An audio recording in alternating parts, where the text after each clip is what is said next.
Hey, listeners, welcome back to the Psychedelic Podcast. Today I'm here with Natalie Baird King. Natalie is a board certified attorney in marital and family law and a Florida Supreme Court certified family law mediator based in Tampa, Florida. Natalie is also the author of Forgiving Unforgivable: The Four Essential Secrets to Overcome Trauma, Stand Empowered, and Step into Purpose.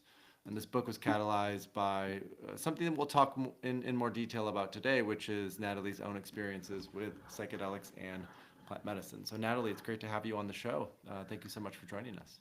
Thank you. It's great to be here. It's an honor.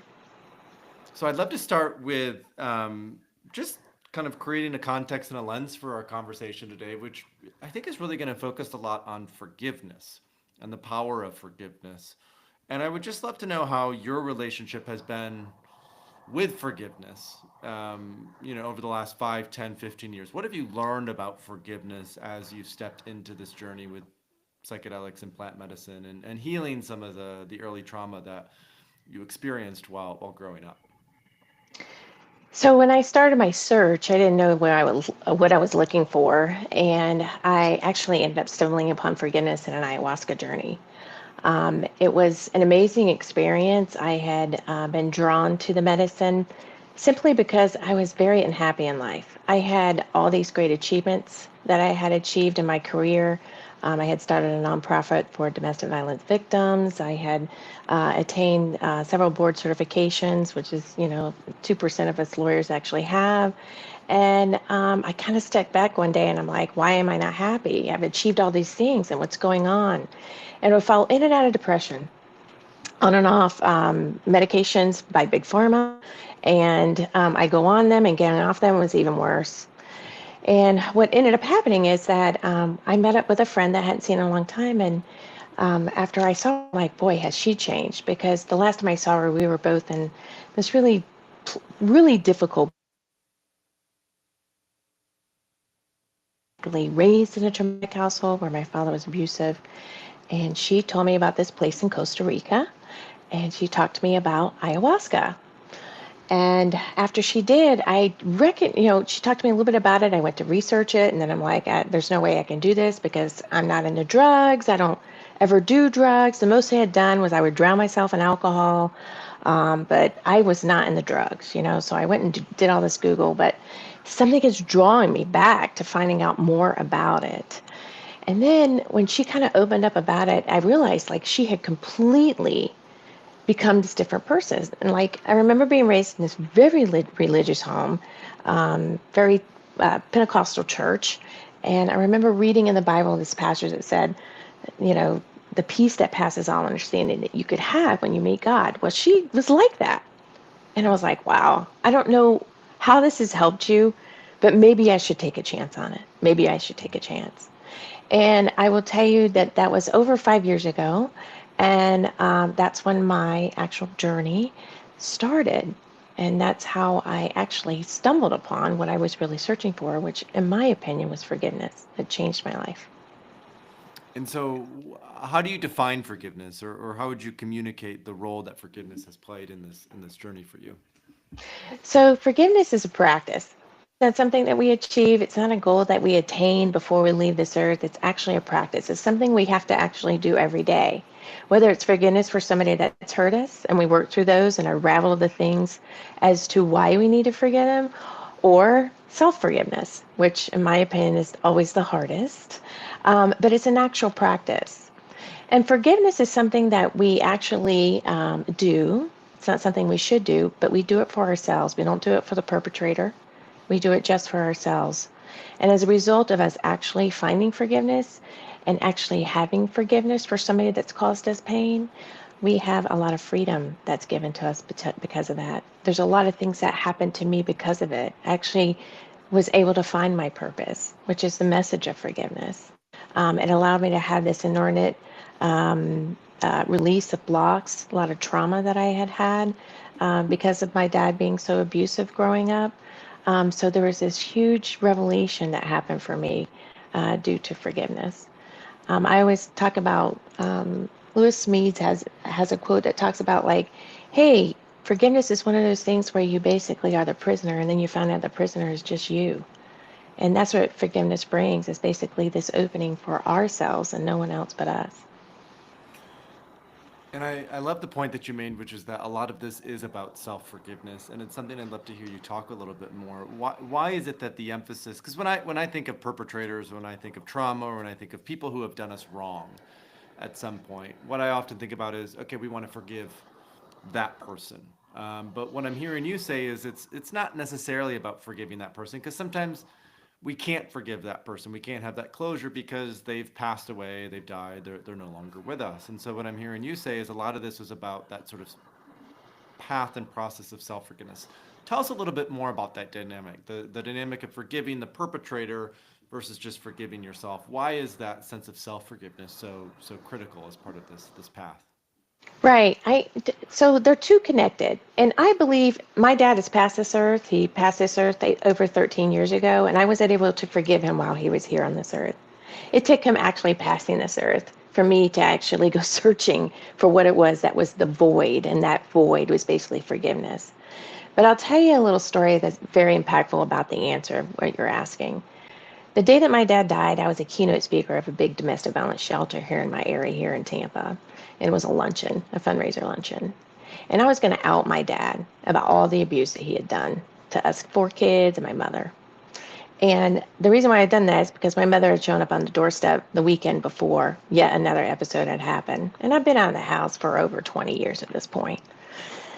And I remember getting ready for the speech, and then my mother called. And she called my former husband at the time. He was my husband at the time, but he's my former husband. And she said, "Can you go check on Richard?" Because she was visiting my sister in North Carolina with my nieces. And what happened was is she had this gut feeling something had happened to my father. So my husband couldn't join me for the keynote. He left to go check on him. I go walk over to the venue and I'm furious. Yet he has now ruined another important time in my life, something that I had to work very hard to actually go and speak about. And I was actually going to speak about him. And here he goes and ruins it because he won't answer anybody's calls. And so I'm walking over to the venue and I thought, he's probably just drunk on the back porch like he always is by noon. And, I just wish he was dead.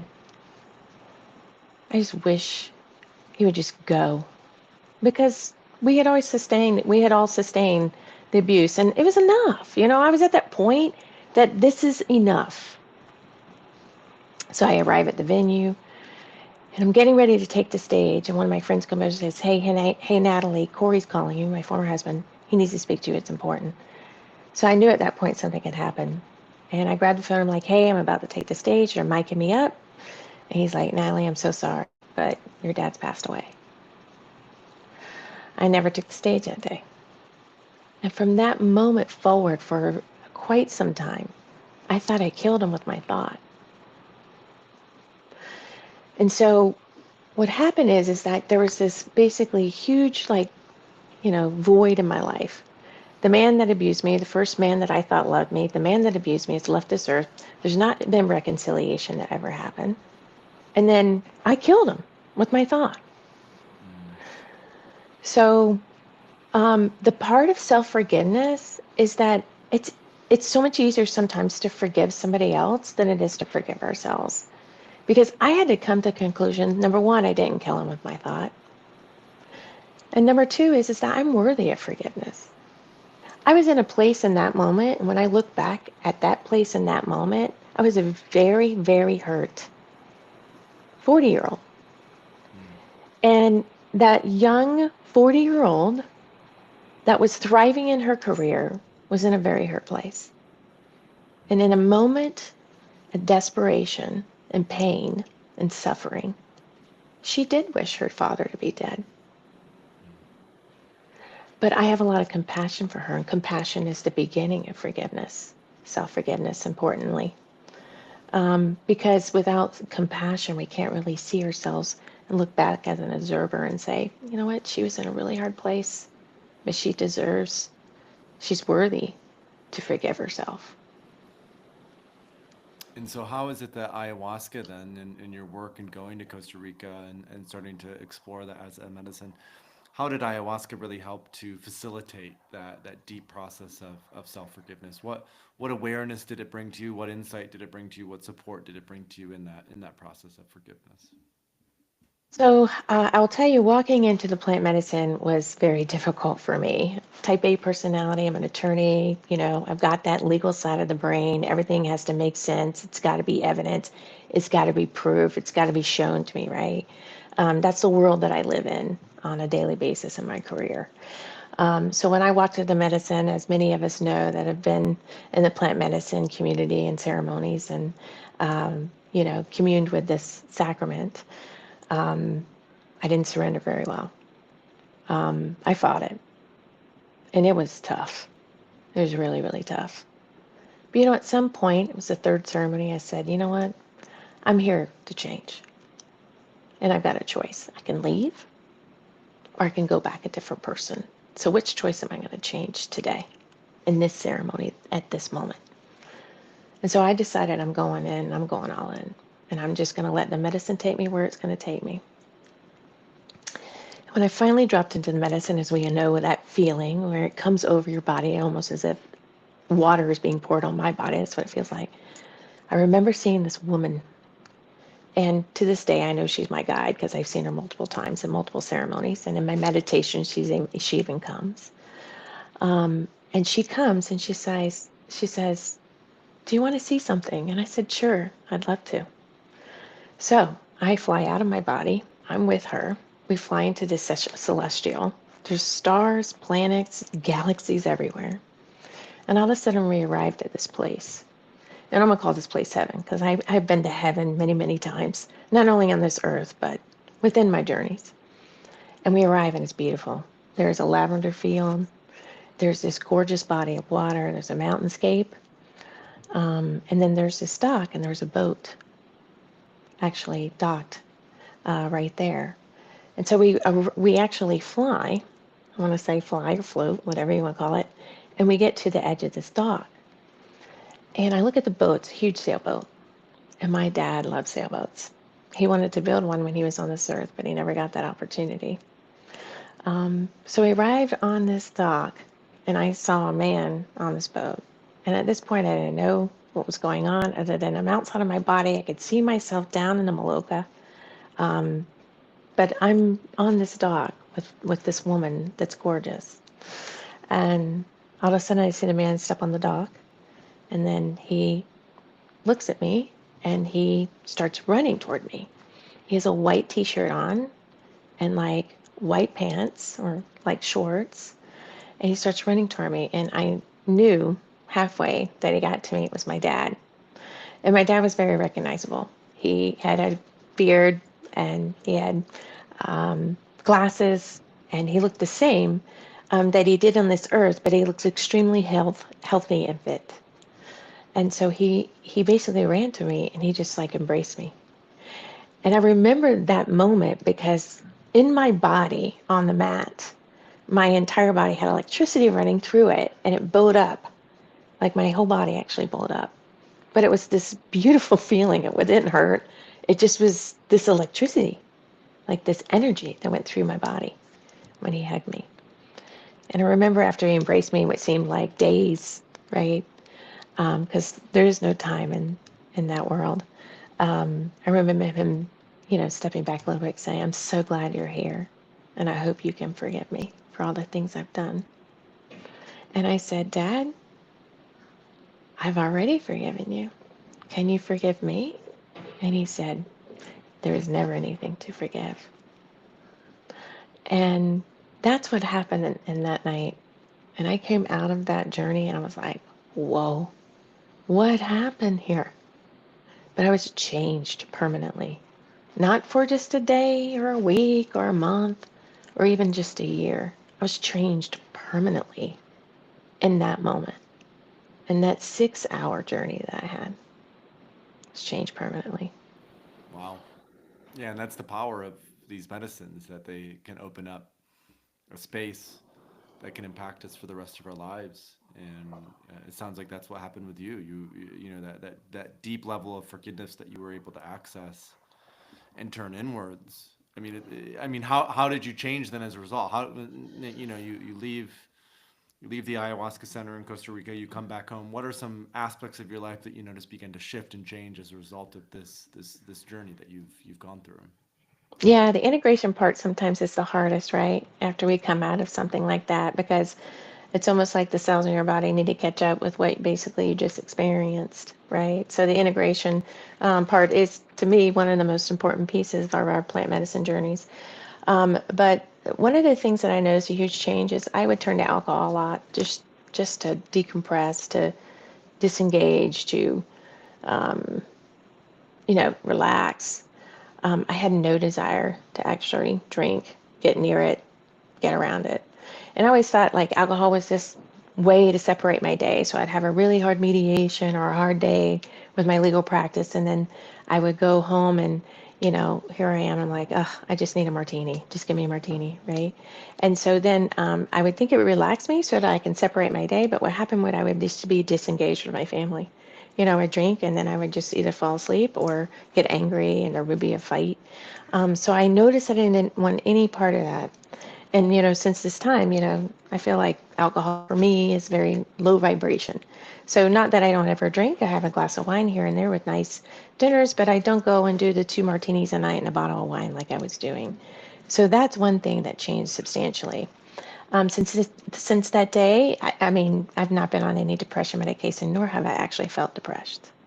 So there's a big difference between feeling sad and depression, right?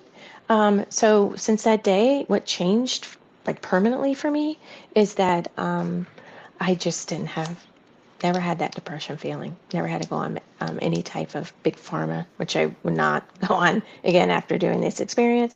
But I didn't have any of those feelings again. How long had Um, those feelings been around for you? but probably since I was 16. And they would come in waves. So I would get depressed, and then I wouldn't know what was wrong. I would go to a doctor. They would do all the blood work, and then basically get on the depression medication, usually for a year, sometimes 18 months. And then we would wean off, which was horrible, horrific, right? And then I'd go to another 5 to 6 years, and then that would happen again and again and again. Um, Another change that I can tell you is that I've been able to release a lot of what I consider blocks, um, trapped emotion. I There was times in my life where I would just like be explosively angry, and I didn't know why. Like, what's going on? Didn't happen any longer. Did I get angry? Yes, I did. Anger is an emotion that we all have as human beings, right? But it wasn't that explosive anger that was just off the chart. Not understanding, like, my daughter would spill something and I would go crazy, nuts, explosively, anger, That didn't happen anymore. That did not happen anymore. Mm. So Wow.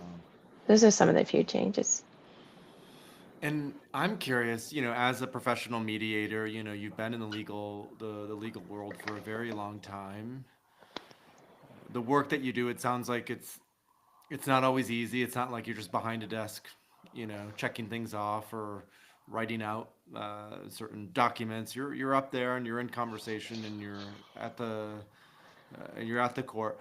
How did your work with this plant medicine with ayahuasca impact the way that you were able to show up professionally in the legal field as well? What did you notice maybe shifted and changed as a result of some of the inner work that you were doing and how that supported even your professional work?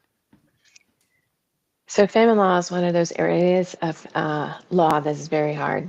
Um, I always call people that are going through a family law case, it's like you have really good people, but they're at their worst, like complete worst.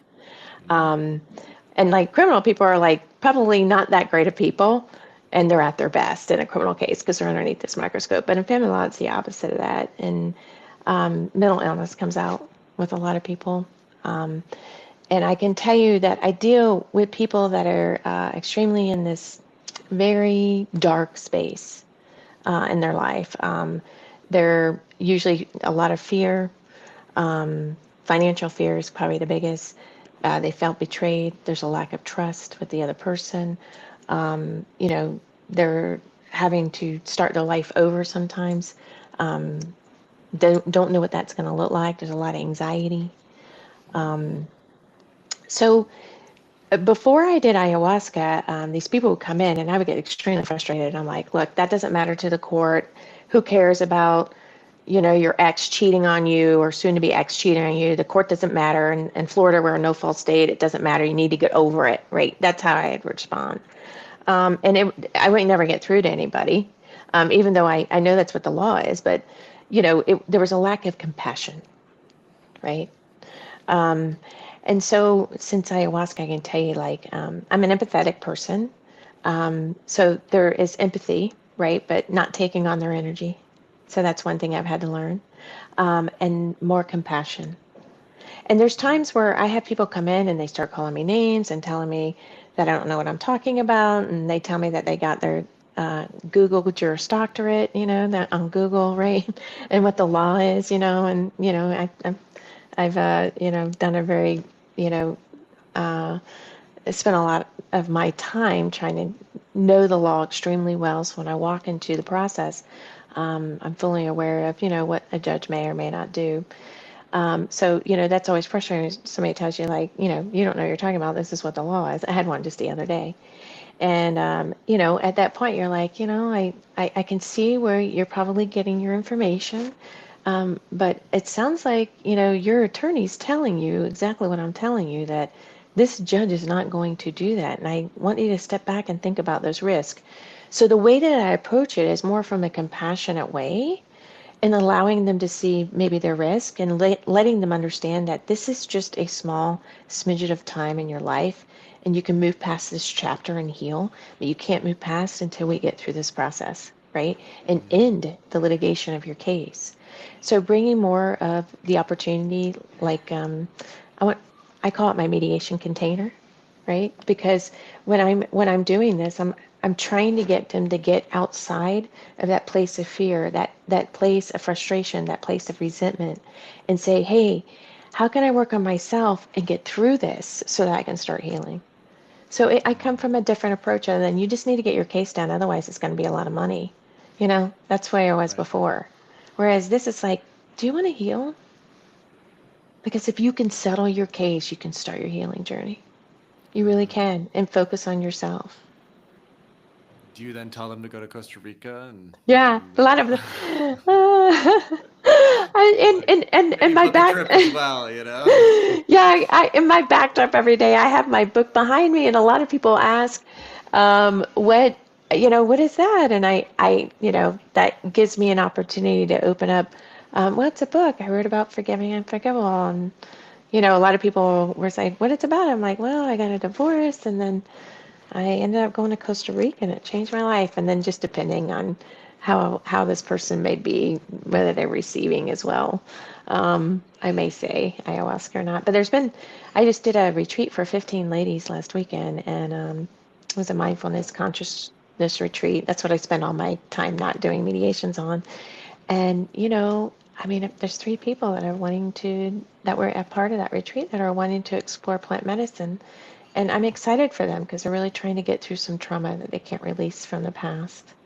And so sometimes it's the right fit for people, maybe not for everybody. There's lots of different modalities, right? MDMA I did as well, and I learned a lot of things that I just couldn't see. And there was no fear with that medicine, which was beautiful, because ayahuasca, for me, it's really about me walking and facing my fears, but understanding that I can love my fears at the same time and embrace them, so, which is hard, but I'm learning. I had my 30th ceremony last November, and it was probably one of my most profound um, ceremonies, and it was about fear. And I got to walk through that, but boy, that was an honor to actually do. As hard as it was really an honor for me. I feel blessed. I'm grateful to Mama Ayahuasca because I was able to see something I couldn't see before. That's the greatest thing about the medicine is it's like an onion, right? It's just a constant like unlayering. And Interesting. but before I leave this earth, I try to take the mat maybe once a year. Last year I took it 3 times. I was called to go, but I just never want to stop learning. I just want to I want to know more and more about consciousness. I want to know how I can get to what they call the Cetic, right? I've done a study on gene keys, and I want to know how to get to that highest state of being, like highest state of consciousness, right? And plant medicine has been able to open those doors for me. For you as a lawyer, I'm curious because you are a mediator, you're in active practice, you wrote this book, Forgiving Unforgivable, all about your own path, and you're outspoken. Even prior to starting the podcast, I asked you if there was anything off limits, and you said basically nothing off limits. Um, the question I want to ask is something like, what work did ayahuasca bring you through that allowed you to step out in this way and even be open about this as a lawyer? Because I can imagine that in and of itself wasn't an easy decision to be public and open about your own medicine work, considering your main way of earning an income and making a living in today's world. So I'd be curious to hear you talk a little bit about that tension. Yeah, I can tell you the journey of writing the book was very difficult for me. To be that vulnerable and open about my experience and also about my past, because not many people in the legal world knew that about me. I mean, they knew I was this high achieving, great family law attorney and great mediator, but they didn't know the behind the scenes, about the depression. They didn't know about the alcoholism that I was dependent upon, failed marriages because of alcohol, right? Um, the trauma that I was raised in. A lot of them didn't know that. So the journey of writing the book was extremely hard. Um, it took me, I had been writing the book prior to ayahuasca, but I didn't know I was writing on forgiveness. So it took me about 3 years after my first ceremony with ayahuasca to finally get it into what I consider a place in order that I feel was able to be published. Um, I think the most difficult thing when you're in a career similar to mine, and this is not everybody because different careers are different for everybody, but in the world that I live in, people are persecuted and prosecuted for Schedule One drugs, which ayahuasca is actually a Schedule One drug, both federally and in the state of Florida. And so putting myself out there and being that vulnerable about that I took this, what they label as a Schedule One drug, and turning it into more of an educational piece to let people know this was a sacrament. And I use this more for religious reasons because I wanted to commune with God. I was tired of like living in this space that I was living in, and I wanted to know if my dad was in heaven, if he talked about God all the time. But I'm like, there is no God. I mean, I was in that place, like I didn't know. I want to know the truth. I want to find the truth, my truth.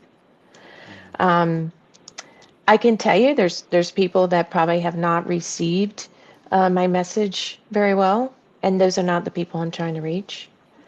But I can tell you I've had an overwhelming positive response to not only the book, but the message of forgiveness and finding it through ayahuasca. One of the greatest things that just happened this past year is the Aaron Rodgers Netflix series on segment two, and him talking about it. It's coming up more and more. And the other thing is, and I'm not trying to get political here, but we've got RFK sitting there talking about how ayahuasca changed his son's life, and unbelievable change of his son. His son was basically going to probably end up committing suicide, and as a result of ayahuasca, this kid, his kid, he's a man now, but he turns his whole life around. So we have it in what I consider the federal government, but we have it also in mainstream media. And so I guess for me coming out and talking about this, having the career that I career, I feel kind of blessed because it's not as tainted, because I mean, I was born in the late 60s. Last year's, I'll tell you, I was born in 1969. But, we always thought that, LSD and, all those psychedelic, cannabis, everything, like that was just drugs, right? We didn't understand what we know today as the healing qualities and the miracles that actually happen with some of these plant medicines and how it changes people on a permanent basis. And especially people that are dealing with some mentally challenging, even mental illness. But, for me, I was mentally challenged with, you know, turning alcohol, which was addiction, and depression. Um, so I can tell you, I came to this place in my life that I'm like, I don't care what people think. And maybe it's because I'm in my mid 50s. They always say women like come to this, Mel Robbins talks about it all the time. You come to this place in your life, and you're like, I really don't give a flying, what, about what people think. And I got to this place, I'm like, am I here about what people think, or am I here actually to give a message to show people my light so that other people could heal? And when I focused in on that, I just didn't care about the naysayers. I just didn't care. Mm. And but it was, that in and of itself was a journey because I had to find the self worth and self confidence to say it doesn't matter. It doesn't Yeah. matter. Mm. And in your book, you talk about something called the hope model. Hmm. And we haven't brought it up yet, but I'd love for you to elaborate on the hope model. What is the hope model and how did you apply it? You've talked about it already, but how did you apply it to your own life to support you in your healing journey? So yeah, when I started writing the book, I had to like retrace the steps. Like, how did I actually incorporate it? Like, how did I utilize it? How did I get there? Right? And can people get there without ayahuasca? Right? For me, it was a catalyst. Mm-hmm. And of course, you guys psychedelic podcast. So, it is a catalyst. But I actually went back and I retraced my steps as to kind of how I did it. Right? And ayahuasca was the catalyst for letting me see the 4 steps. So the 4 steps, I came up with the acronym of HOPE, which I love, right? Um, HOPE. And so the first step is hearken back. So we got to hearken back and recall the memory of the past. So if we can sit and we can remember, I had to remember one scene. This was a scene, and this came up 2 days prior that week that I did ayahuasca. I remember sitting in a closet. My dad came home. He took his belt off. He shoved my mother in their bedroom. And he started beating her with a belt. And I was about 5. And my sister was really young. She was like 2.5. And I pulled her in the closet. We sat in that closet. It was dark. And we sat there. It seemed like hours, right? To a young kid, it may have been 15 minutes. But for me, it just seemed like hours. And I remember sitting there like, he's going to kill her. He's going to kill her. And then he's going to kill us. And I don't know how long it was before we came out, but as a young girl, I remember that moment, right? And so when I say harken back, we got to sometimes, as a curious observer, go back to that closet. We got to remember what we were feeling at that moment in time. And that's the second step. We got to open our heart. We got to feel the emotion. So what I was feeling in that closet was I was feeling fear. And then a fear eventually in my life turned to anger, right? So I had to feel that I was scared, very fearful little girl. P is for proclaim. I had to proclaim that forgiveness was for me, right? It's not for anybody else. It's not for the perpetrator. It was only for me. It wasn't for my dad. Forgiveness was not for my dad. It was for me because it unleashed the opportunities for me. It allowed me to step into my purpose. I became free, free, free of all that anger, all that fear. I became free. And then E is to experience that freedom, Mm. to live your life. What is it that you will dream of? What is it that you want to do in your life to make a difference? How do you shine your light? And you take that. And that's what actually forgiveness can bring that experience. So that's the hope model. Hark back, open your heart, proclaim forgiveness, and experience freedom. Yes. Yeah. I love that, and it's easy. Hope is such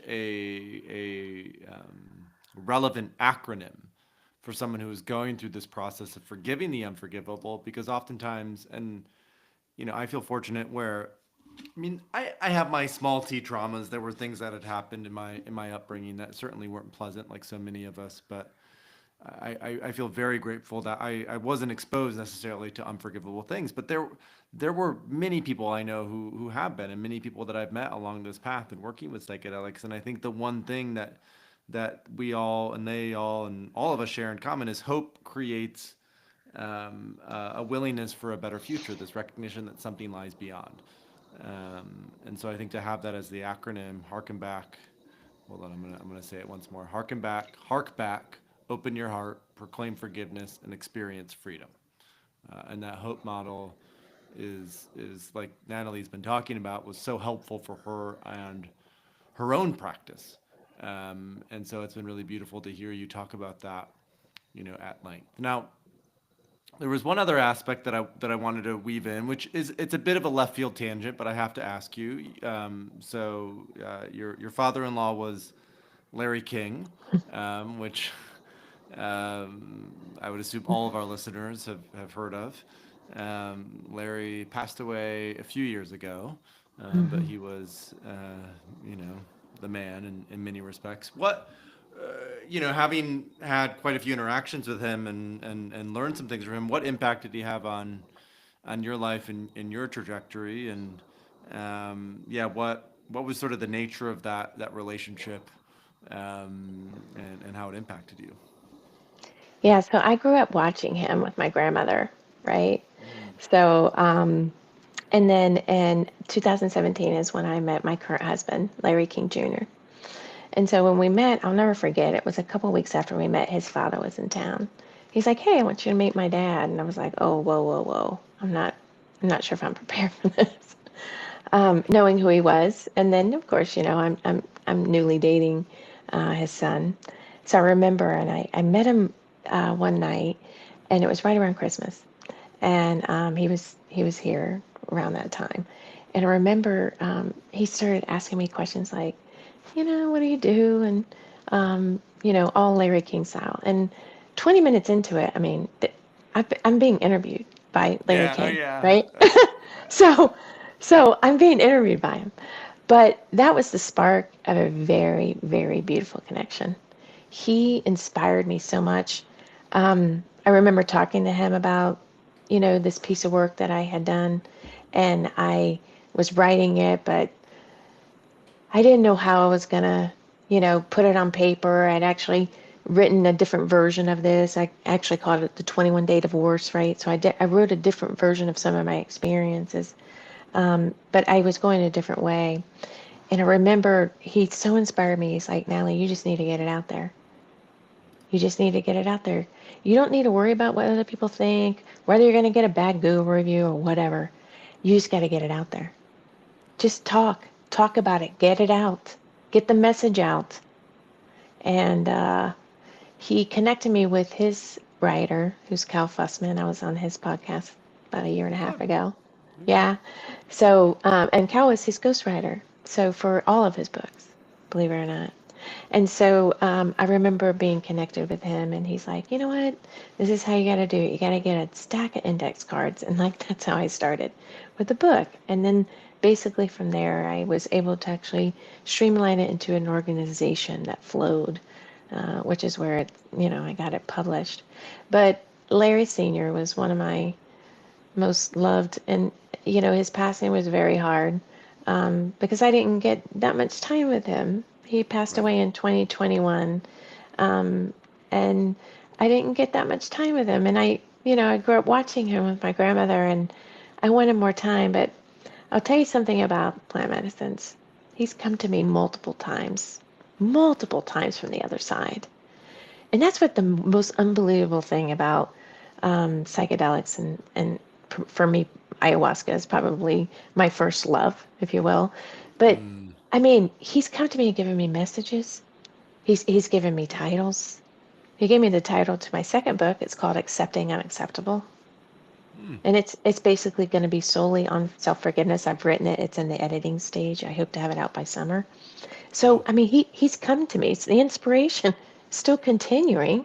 It's doing it through the spiritual realm versus through the physical 3D world that we live in. But he was an unbelievable man and a true inspiration for me, to actually get the get the courage, to share the message. So. Well, yeah. Thank you for sharing a little bit about that.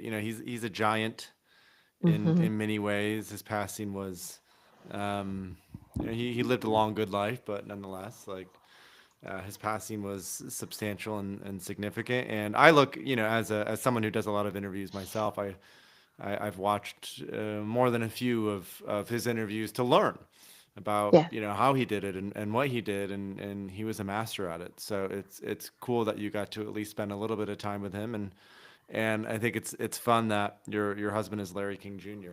Hmm. That's quite a it's He's a quite a great kick. man. So He's very much like his dad in yeah, many, many ways. Their mannerisms, yeah. It's funny how I like watch him. I'm like, oh my God, he looks just like his dad at this moment in time. yeah. Yeah, Oh. that's too fun. So, Forgiving Unforgivable, you have your second book coming out, which is Accepting the Unacceptable or Accepting Unacceptable, which will be published midsummer. So you're a mediator, you do medicine work. It sounds like you're leading retreats. What other things are you up to that are, like what are you excited about right now? What activates you? What really brings you a lot of joy and energy and vitality just in your day to day or week to week existence at this point in time? Yeah, so my meditation practice I love. That's something that I do every day. I am a big, big I love Dr. Joe Dispenza. I've done about six of his retreats. My sister actually works for him now.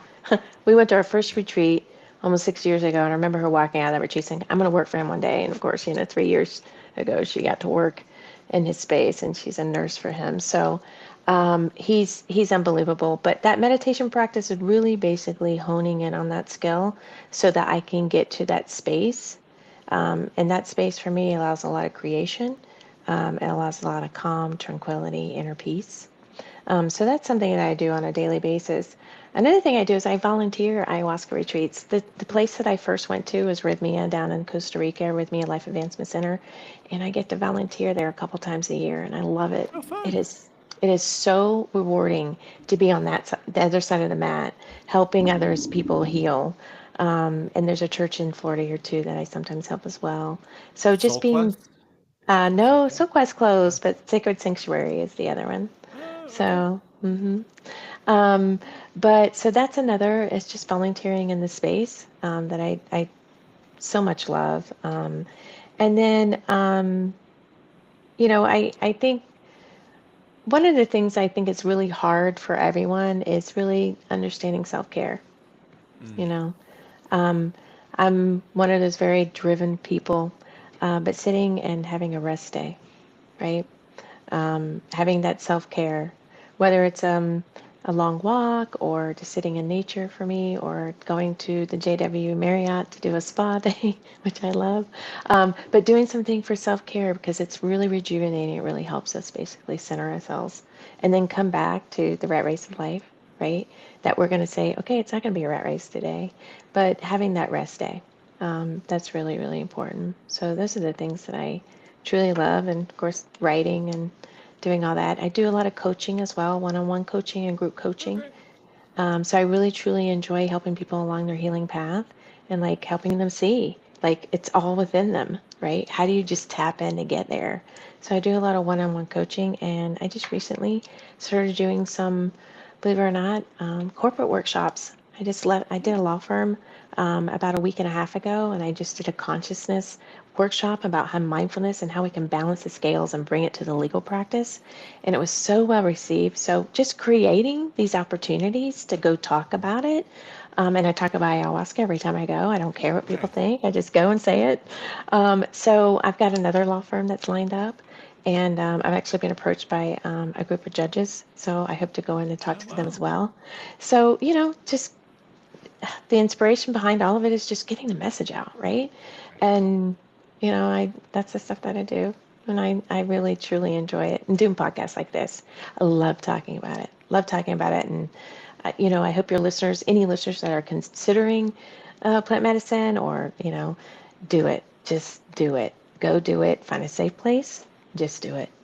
Right? Yeah. Have It's the life changing. courage. It Yeah, it is. is a cour- it is a it's a courage thing, and it's a. I mean, we with Third Wave as a platform, we have a directory. We refer people to certain retreats and clinics, and maybe coaches and practitioners. We also have our own training program. We train coaches and practitioners on how to work with psychedelics, prep and integration, assessment, microdosing, facilitation, and I think that is often the key is the psychedelic is important, but it's also equally important who you do it with or where you do it, because that can make Absolutely. all the difference. I can. It absolutely can. I mean, you've heard of some horror stories out there, and we're not going to focus on that. But, Right. having the place that you feel safe and that you feel well taken care of, and that somebody's holding space in a very positive, energetic light. Yeah, for sure. I've only had those experiences, so I'm very fortunate That's good. that, I've had these beautiful experiences because of it. So, That's beautiful. Well, folks, check out Natalie's new book, Forgiving Unforgivable, on Amazon is probably the easiest place to get it. We'll drop a link in the show notes. You can also find out more about Natalie's work at natalieBairdMediations.com. I believe you also have a website specific to the book. Is that yeah, correct? Paul, it's forgivingunforgivable.com. That's the best place Okay. to reach out. Okay. And then if you basically just fill in your information, and if you want to contact me, you can send me a message as well.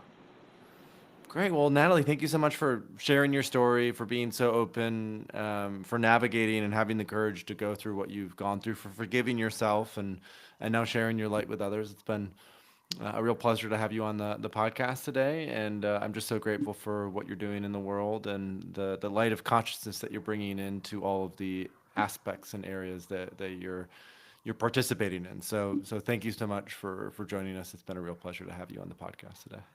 Thank you, Paul. It was my pleasure.